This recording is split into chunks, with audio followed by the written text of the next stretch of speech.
أعوذ بالله من الشيطان الرجيم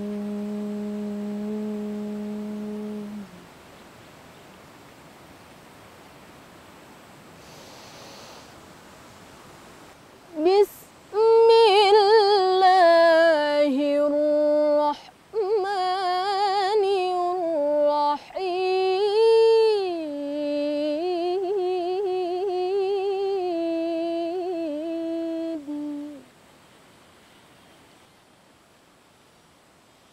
وننزل من القرآن ما هو شفاء ورحمة للمؤمنين ولا يزيد الظالمين إلا خسارا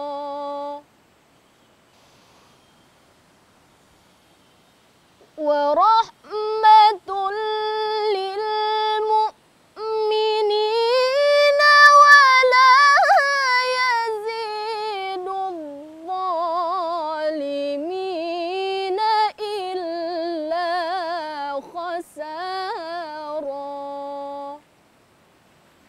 صدق الله العظيم.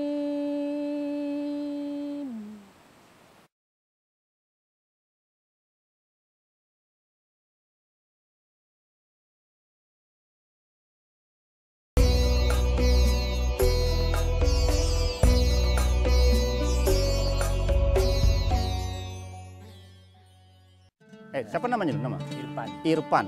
Lengkapnya? Muhammad Irfan. Muhammad Irfan. Dulu pernah di panti Ya, rehabilitasi ini ya? ya. Berapa lama waktu itu di sini? Lama lah Pak. Lama ya? Sampai alhamdulillah sekarang udah menikah ya? Ya, belum ada. Keluhannya apa ketika itu?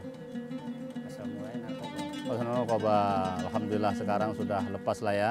Ya kita juga berdoa mudah-mudahan dikukuhkan Allah tekad kan untuk apa bisa konsisten ya, tak lagi bersama narkoba itu. Bagaimana sekarang rasa kehidupan setelah terapi di sini? Nyaman rasanya? Lebih enak? Nyaman. Nyaman ya, lebih tenang ya. Berapa sudah anak? 2 Pak.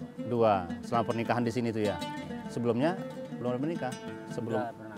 udah pernah menikah. 2 kali saya. Oh dulu tidak ada anak. Dulu sama-sama pasien yang Oh sama pasien. Oh tidak ada anak. Ini sekarang nikah ada anak. Orang pondok. Oh iya. Alhamdulillah. Nih siapa namanya nih? Yang ganteng kali nih. Nama saya Rijal Ustaz. Oh, Rijal ya. Udah lama juga di sini. Assalamualaikum warahmatullahi wabarakatuh.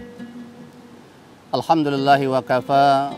Wassalatu wassalamu ala sayyidina Muhammadil Mustafa wa ala alihi wa sahbil mujtaba ahli tuqa wal wafa. Wa qala ta'ala fil Qur'anil azim wa asdaqal qailin a'udzu billahi minasyaitonir rajim bismillahirrahmanirrahim wa nafsin wa ma sawwaha fa alhamaha fujuraha wa taqwaha sadaqallahul azim. Para pemirsa Harmoni dan TV yang dirahmati Allah, alhamdulillah kita bertemu kembali di bulan yang penuh berkah ini, Syahrul Mubarak. Kita berdoa mudah-mudahan segala amal ibadah kita, segala infak dan sedekah kita diterima oleh Allah Subhanahu wa taala. Dan Allah jadikan itu sebagai bagian dari penebus dari segala kesalahan dan dosa kita. Para pemirsa yang dirahmati Allah, saya saat ini sedang berada di panti rehabilitasi gangguan jiwa yang sebagiannya disebabkan oleh narkoba, tapi ada juga sebagian yang lain karena gangguan kejiwaan secara alami, mungkin itu bawaan lahir atau karena kesulitan-kesulitan hidup yang mereka alami, yang mungkin bagi saudara-saudara kita ini ada yang tidak mampu menghadapi pahit, getirnya, dan beratnya kehidupan tersebut. dengan biaya mandiri, dana sendiri. Saudara kita bernama Hadi Sofyan beserta istri bahu-membahu membangun lembaga ini, yang kalau kita lihat saya sendiri merasa prihatin dan merasa terharu betul dengan apa yang mereka lakukan pada hari ini. Para pemirsa yang dirahmati Allah, sebagaimana ayat yang saya bacakan sebagai mukaddimah atau pembuka dalam pertemuan kita hari ini, Allah menyatakan wa nafsin wa ma sawwaha fa'alhamaha fujuraha wa taqwaha, dan demi nafs, demi jiwa dan penyempurnaan ciptaan jiwa tersebut. Allah karuniakan kepada jiwa itu dua buah potensi. Apa? Yang pertama adalah potensi fujur. Allah letakkan di awal seolah-olah Allah mengatakan kepada kita, wahai hambaku, hati-hati engkau dengan keburukan. Karena potensi yang paling awal ada di dalam diri manusia itulah fujur, yaitu kesalahan, yaitu keburukan, yaitu dosa. Inilah potensi yang pertama. Baru seiring dengan itu Allah berikan kepada kita perimbangannya. Apa itu? Wa taqwaha. Untuk meminimalisir kesalahan tersebut. Karena Allah Maha tahu. Allah yang menciptakan kita, Allah tahu tidak mungkin kita ini sebagai hamba Allah hidup sebagai orang yang baik terus, sebagai orang yang tidak pernah terkontaminasi dosa dan kesalahan terus. Tidak bisa itu. Awalnya malah nafsu kita ini senantiasa mengajak untuk berbuat dosa dan kesalahan itu. Tapi seiring itu Allah berikan kepada kita peminimalisir. Apa itu? Potensi takwa. Saudara kaum muslimin rahimakumullah, dalam kesempatan hari ini kaitan dengan nafs ini, hal yang pertama perlu kita ketahui adalah apa yang dikatakan dengan jiwa ini. Kalau kita lihat dalam pengertian di Kamus Besar Bahasa Indonesia, jiwa itu dimaknakan dengan ruh dan setiap segala sesuatu yang bersifat batiniah. Nah, hal ini mungkin agak sedikit berbeda dengan apa yang kita temukan dalam Al-Quran. Al-Quran menyatakan bahwa yang namanya jiwa diambil dari kata nafs. Nafs ini bisa merujuk kepada jiwa sebagaimana yang disebutkan dalam pengertian jiwa dalam Kamus Bahasa Indonesia. Tapi bisa juga nafs dalam arti diri. Contohnya seperti yang kita sebut dalam ayat sebagai mukaddimah tadi, wa nafsi wa masawaha, dan demi jiwa. Jiwa di situ adalah sesuatu yang abstrak, yang kita sebut mungkin ruh, yang kita sebut mungkin akal, yang kita sebut mungkin hati. Tapi ada juga jiwa dalam pengertian diri, seperti ungkapan wa man qatala nafsan bighairi nafsin aw fasadin fil ardh. Barang siapa yang membunuh seseorang, di situ tidak diartikan jiwa, tapi seseorang. Bukan karena orang itu membunuh, bukan juga karena orang itu telah berbuat kerusakan besar di muka bumi. Faka'annama qatalana sajami'a, kata Allah. Maka seolah-olah orang seperti itu telah membunuh semua manusia. Nah, dalam artian ini nafsu diartikan dengan diri atau seseorang.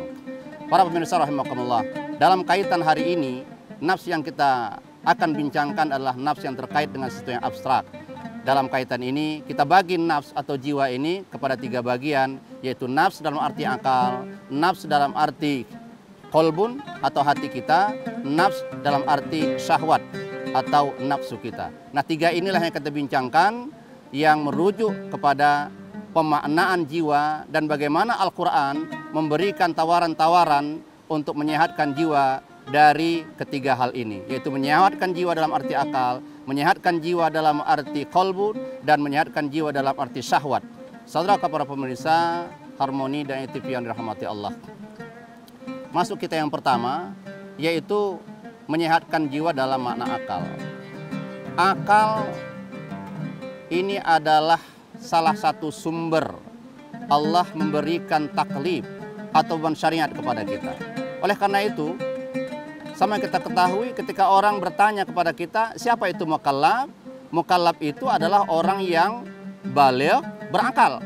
Oleh karena itu orang yang tidak berakal itu tidak dibebani oleh beban taklif. Disinilah pentingnya posisi akal itu. Oleh karena itu kalau kita lihat dari apa yang kami temui di tempat ini, ada di sebagian mereka memang yang bermasalah akalnya di awal secara alami, memang mereka ini bukan merupakan sasaran dari beban taklif. Mereka tidak sholat, mereka tidak berdosa. Mereka tidak berpuasa di bulan Ramadan ini, mereka tidak dikenai kesalahan oleh Allah. Mereka tidak dituntut untuk itu oleh Allah. Mengapa? Karena mereka tidak memiliki akal. Kalaupun ada akal itu tidak sempurna. Nah, ketidaksempurnaan akal ini Allah tidak memberikan beban itu kepada mereka ini. Nah, Inilah posisi akal di hadapan Allah SWT. Oleh karena itu penting bagi kita untuk memelihara dan melestarikan kemuliaan akal ini. Baik untuk kehidupan kita di muka bumi ini, terlebih-lebih kehidupan di akhirat. Dengan akal kita yang sehat, dengan akal kita yang dipenuhi dengan nilai-nilai keilmuan, insya Allah inilah menjadi bekal kita untuk kembali kepada Allah dengan rasa terhormat, dengan posisi yang mulia di hadapan Allah SWT. Para pemirsa Harmoni dan NTV yang dirahmati Allah. Lalu bagaimana Allah memberikan tuntunan kepada kita dalam rangka menyehatkan akal ini? Yang pertama, Allah amanahkan kepada kita untuk memberikan nutrisi kepada akal itu dengan cara menuntut ilmu. Oleh karena itulah Allah tegas mengatakan, hal yastawil ladzina ya'lamuna wal ladzina ya'lamun. Apakah sama itu orang yang berilmu dengan tidak berilmu? Tidak sama. Bahkan pada surah yang lain Allah sebutkan orang berilmu ini posisinya ulul albab, posisi yang sangat terhormat, posisi orang berakal.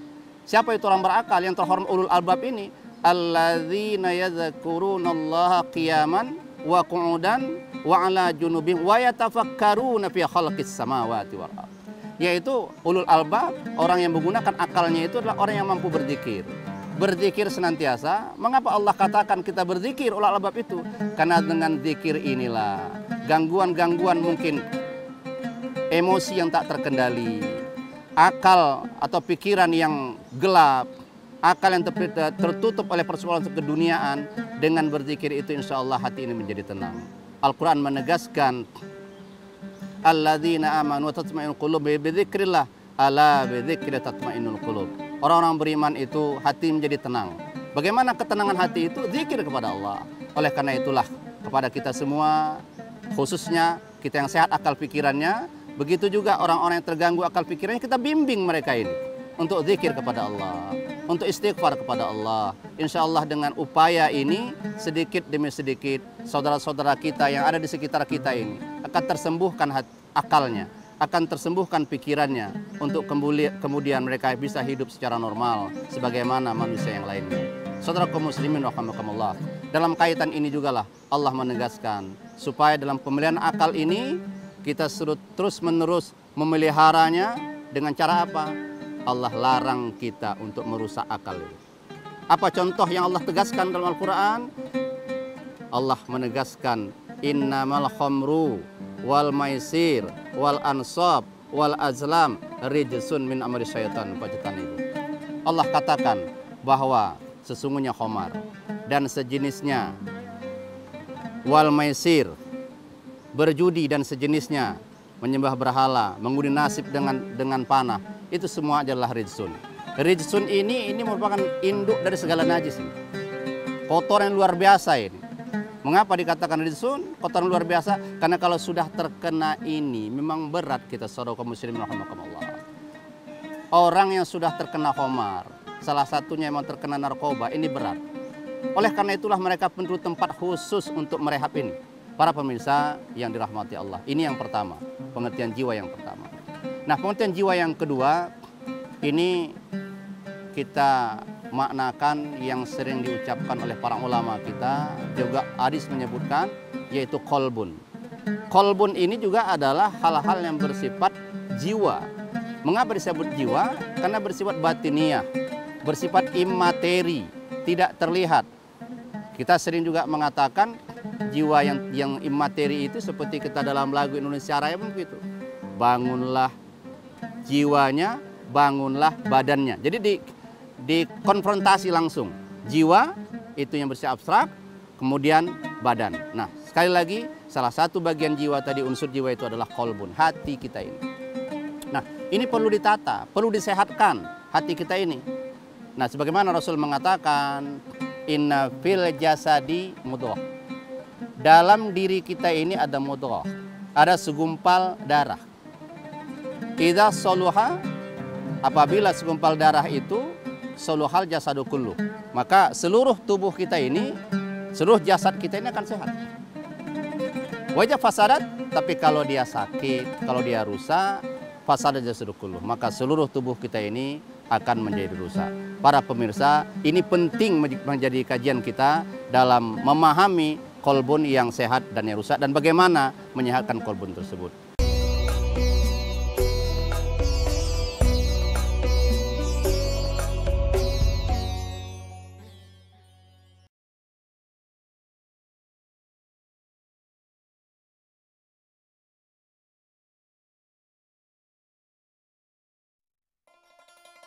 Para pemirsa Harmoni Ramadan dan ITV yang dirahmati Allah, alhamdulillah kita dapat melanjutkan apa yang kita sebut tadi sebagai penyembuhan jiwa yang kedua, yaitu menyembuhkan jiwa dalam makna menyembuhkan penyakit-penyakit hati.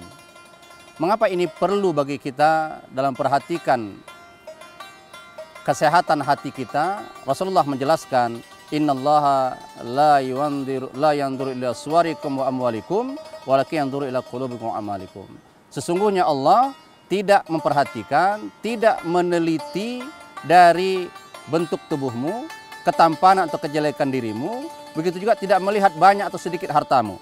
Tetapi Allah melihat hati yang kau miliki, apakah itu baik atau buruk yang ada dalam hatimu itu. Begitu juga amal perbuatanmu, terutama amal perbuatan yang terkait dengan harta yang kau miliki itu. Apakah harta yang kau miliki itu kau amalkan untuk nilai-nilai kebaikan, atau bahkan kau hamburkan untuk hal-hal yang buruk. Ini dinilai oleh Allah SWT. Oleh karena itulah penting sekali bagi kita untuk menyehatkan hati kita yang ada dalam diri kita, itu ada di dalam dada kita ini. Saudara pemirsa Harmoni Ramadan dan ITV yang dirahmati Allah, bagaimana Allah memberikan pengajaran kepada kita, menuntun kita untuk menyembuhkan penyakit hati itu. Allah tegas menyatakan dalam Al-Quran bahwa satu yang paling utama dalam rangka menyembuhkan hati itu adalah Al-Quran. Wa nunazzilu minal Quran ma huwa syifa wa rahmatul lil mu'minin wa la yazidudz zalimina illa khasara. Nah, kami turunkan Al-Quran, kata Allah, salah satu fungsinya adalah syifa, sebagai obat. Obat apa? Pernah ditanya kepada Rasulullah SAW, obat apa kira-kira? Kata Rasulullah, asyifa fis sudur. Yaitu obat yang ada dalam hati kita, yang kata Rasulullah tadi, kalau baik-baik itu semua, seluruh tubuh ini kalau tidak baik atau rusak semuanya. Makanya jelas secara tegas Rasulullah menjelaskan, la yadkhulul jannah man fi qalbihi mithqala dzarrah minal kibrin. Tidak akan masuk surga orang yang dalam hatinya ini ada rasa sombong, sikit saja pun jadi. Sombong itu tidak akan masuk surga. Begitulah pentingnya kita menyehatkan hati ini dengan terus-terus kita membaca Al-Quran, mentadabburkan apa dalam Al-Quran, mengambil pelajaran dari Al-Quran, mengambil tuntunan dari Al-Quran. Dengan begitu insya Allah kebaikan-kebaikan, kebalikan dari keburukan hati itu dapat kita temui di sana obatnya, dan dapat kita meluruskan segala apa yang mungkin ada dalam hati kita berupa keburukan-keburukan selama ini. Saudara para pemirsa Harmoni Ramadan dan ITV yang rahmati Allah. Nah, itu yang kedua. Yang ketiga, yang disebut dengan jiwa atau bagian dari unsur jiwa itu, selain yang pertama adalah akal kita, yang kedua adalah hati kita yang imateri, yang ketiga ini yang sangat penting untuk kita perhatikan lagi, yaitu nafsu, syahwat itu. Nah, oleh karena itulah, karena ini penting sekali kita perhatikan untuk kita obati, untuk kita terapi syahwat ini, maka Al-Quran, hadis atau syariat ini menuntun terus untuk kita bisa selamat daripada tuntutan hawa nafsu ini. Memang yang namanya nafsu, Allah tegaskan, innan nafsa la ammaratum bisu. Sesungguhnya nafsu syahwat itu memang akan senantiasa mengajak kita, mendorong kita, menggiring kita untuk berbuat keburukan. Oleh karena itu, bagaimana supaya ini tergiring dengan baik kepada hal-hal yang positif?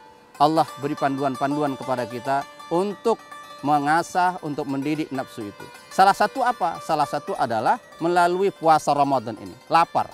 Kenapa Allah syariatkan puasa Ramadan? Untuk mengikis ataupun menetralisir nafsu kita itu. Karena dengan perut kita yang lapar, dengan kondisi kita yang lemah karena lapar itu, nafsu yang muncul dari perut ini tidak akan berlebih, tidak akan terumbar dia keluar, karena diterapi oleh Ramadan, oleh rasa lapar itu tadi. Karena sekali lagi, saudara pemirsa rahimakumullah, baik itu nafsu syahwat, nafsu berlebih-lebihan dalam panganan, makan, minuman, atau nafsu yang terkait dengan fisik kita ini, semuanya muncul dari perut ini. Oleh karena sekali lagi, syariat Ramadan, disyariatkan kita puasa di Ramadan ini, tujuannya adalah untuk menetralisir nafsu itu, bukan mentiadakan. Nafsu itu penting. Kalau tidak ada nafsu, kita tidak mau berhias. Kalau tidak ada nafsu, kita tidak mau mempercantik tempat tinggal kita. Kalau tidak ada nafsu, nah mungkin suami tidak tertarik kepada istri, istri tak tertarik kepada suami. Tapi sekali lagi yang penting bagi kita adalah menyehatkan nafsu itu, menterapi nafsu itu, menggiring nafsu itu agar dia terkendali sesuai dengan kehendak Allah Subhanahu wa taala. Nah, oleh karena pentingnya kaitan dengan nafsu ini, menggiring nafsu ini, sekali lagi ini kita diperintah oleh Allah Subhanahu wa taala untuk melaksanakan puasa di bulan Ramadan ini. Dan dalam ayat yang lain Allah tegaskan kepada kita untuk makan yang halal, yang baik. Untuk apa? Sekali lagi untuk menggiring atau menetralisir nafsu ini tidak boleh berlebihan. Ya ayuhan nas, kulu mimma fil ardi halalan thayyiba wa la tattabi'u khutuwatis syaitan innahu lakum aduwwum mubin. Wahai sekalian manusia, ingat Allah menegaskan bukan kepada orang beriman saja, tapi ya ayuhan nas, wahai sekalian manusia, mau yang muslim, tidak muslim, Allah katakan kulu mimma fil ardi halalan thayyiba. Makan yang ada di muka bumi itu yang halal. Setelah halal apa? Thayyib, baik. Baik itu apa? Punya kenikmatan, punya asupan gizi yang baik, punya nutrisi, tidak menimbulkan mudarat pada diri. Saudara kaum muslimin rahimakumullah. Itu yang pertama dalam kaitan perut ini. Yang kedua, kita menetralisir nafsu syahwat ini, ya syahwat lawan jenis. Allah tegaskan wala taqrabuz zina innahu kana fahisyah wa sa'a sabila. Jangan kamu dekati zina. Mengapa? Innahu kana fahisyah. Zina itu adalah sekeji-keji perbuatan, seburuk-buruk perbuatan. Nah, setelah itu wa sa'a sabila. Itu adalah seburuk-buruk jalan ditempuh. Baik itu laki-laki, baik itu perempuan, seburuk-buruk jalan. Kenapa seburuk-buruk jalan? Karena kita lihat bagaimana akibat dari pergaulan bebas ini, apa yang kita kenal HIV, AIDS, itu munculnya dari sana. Memang muncul dari pengumbar hawa nafsu, syahwat, hubungan kelamin yang memang tidak terbatas, tidak ternetralisir. Bukan tidak boleh. Bahkan disyariatkan kita untuk melaksanakan pernikahan. Untuk apa? Untuk melepaskan hawa nafsu secara syar'i. Yang dilarang itu adalah mengumbar di luar batas syariat yang telah ditetapkan Allah Subhanahu wa taala. Inilah 3 hal unsur kejiwaan yang perlu kita perhatikan dalam kaitan materi kita hari ini, yaitu memelihara jiwa, menyembuhkan jiwa dalam bentuk melihara akal, menyembuhkan akal. Kedua, menyembuhkan hati kita, dan ketiga, menyembuhkan hawa nafsu kita. Mudah-mudahan para pemirsa rahimakumullah ada manfaat bagi kita bersama. Assalamualaikum warahmatullahi wabarakatuh.